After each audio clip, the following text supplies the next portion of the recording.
செவ்வாய் தோஷம். செவ்வாய்ங்கிற ஒரு மங்களகாரகன். இப்போ ஒரு ஆண்மகனுக்கு சுக்கிரன் கலத்திரன், அதாவது கல்யாணத்தை கொடுக்குறவன். ஒரு பெண்மகளுக்கு செவ்வாய் கலத்திரம், அதாவது கல்யாணத்தை கொடுக்குறவர், அதாவது மங்களகாரகனுங்கிறவர் செவ்வாய்.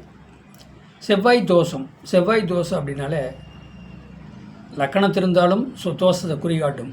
2, 4, 7, 8, 12 இருந்தாலும் அது செவ்வாய் தோஷம்.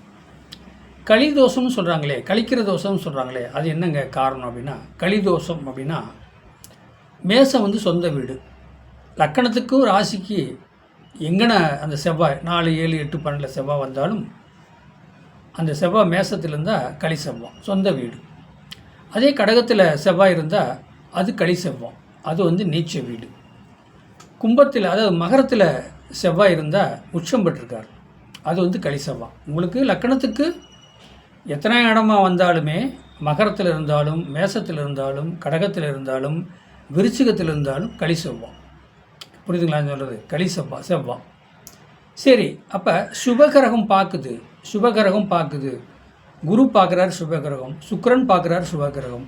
இப்படி இவங்க பார்த்தாலுமே அது களி செவ்வாய். கழிச்சிட்டு அந்த பொண்ணுக்கு, அதாவது செவ்வாய் இல்லாத பையனுக்கு இந்த பொண்ணுக்கு செவ்வாய் இருக்குது, செவ்வாய் இருந்தால் களி செவ்வாயாக இருந்தால் இந்த பொண்ணோட சாதத்தில் செவ்வாயை கழிச்சிட்டு அந்த செவ்வாய் இல்லாத பையனுக்கு மேரேஜ் பண்ணலாம்.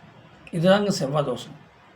செவ்வாய்ங்கிறது 2, 4, 7, 8, 12 இருந்தால் செவ்வாய் தோஷம். அதுக்கே விதிவிலக்கு என்ன கொடுத்துக்கிறாங்க? சுபகிரகம் பார்க்குது, குரு பார்க்குறார், சுக்கிரன் பார்க்குறார், புதன் பார்க்குறார், புதனோட போய் சேர்ந்துருக்கிறார் செவ்வாய் அப்படின்னா, அந்த செவ்வாய் 2, 4, 7, 8, 12 செவ்வாய் இருந்தாலும் இது களி செவ்வாங்கிறாங்க சாஸ்திரத்தில்.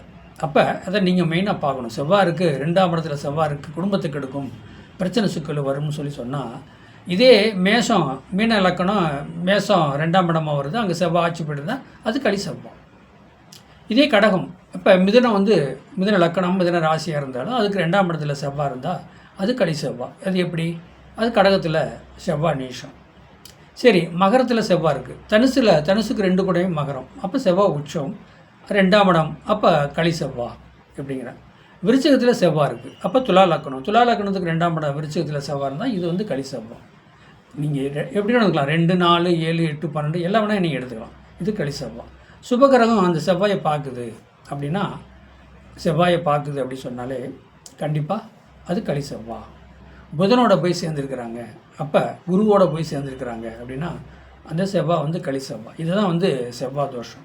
சரி, பாவகிரகம் பார்த்தா என்ன அப்படின்னா, பாவகிரகத்தை பொறுத்து இருக்குது. ஒவ்வொரு தனிப்பட்ட முறையில் சாதகத்தில் லக்கணத்துக்கு பாவகிரகம் 3, 6, 8, 12 கிரகம் இருக்குது இல்லவா? அப்போ அந்த கிரகம் பார்க்குதா? அவரோட சாதகத்தில் சுபகிரகம் பார்க்குதா? அப்போ நம்ம பொதுவான கருத்து இப்போ குருவும் சுக்கிரனும் சுபகிரகம் பார்வை கழிக்கலாம் அப்படின்னு சொல்லிட்டு போயிடுவோம். ஆனால் அவர் ஒரு தனிப்பட்ட நபர் சாதகத்தில் லக்கணத்துக்கு இப்போ குருவே 8 கூடையவனாக வருவாங்க. அப்போ 8 கூடையாக வரும்னா அந்த கிரகம் பார்த்தா ஓகேவா அப்படிங்கிற கேள்வியெலாம் மக்கள் கேட்பாங்க. அதனால் பொதுவான சுபகிரகங்கள் பார்த்தாலே, இப்போ குரு பார்த்தாலே குருவோட சேர்ந்துருந்தாலே, சுக்கிரன் பார்த்தாலே சுக்கிரனோட கூட இருந்தாலே, புதனோட செவ்வாய் இருந்தாலும் இது பேர் களி செவ்வாய் அப்படின்னு சொல்லுவாங்க. செவ்வாய் தோஷம் நீங்கள் அவங்க தனிப்பட்ட முறையில் சாதகத்தை எடுத்து பார்த்தா தான் இது செவ்வாய் தோஷமா, இது செவ்வாய் தோஷம் இல்லையா, களி செவ்வாயா.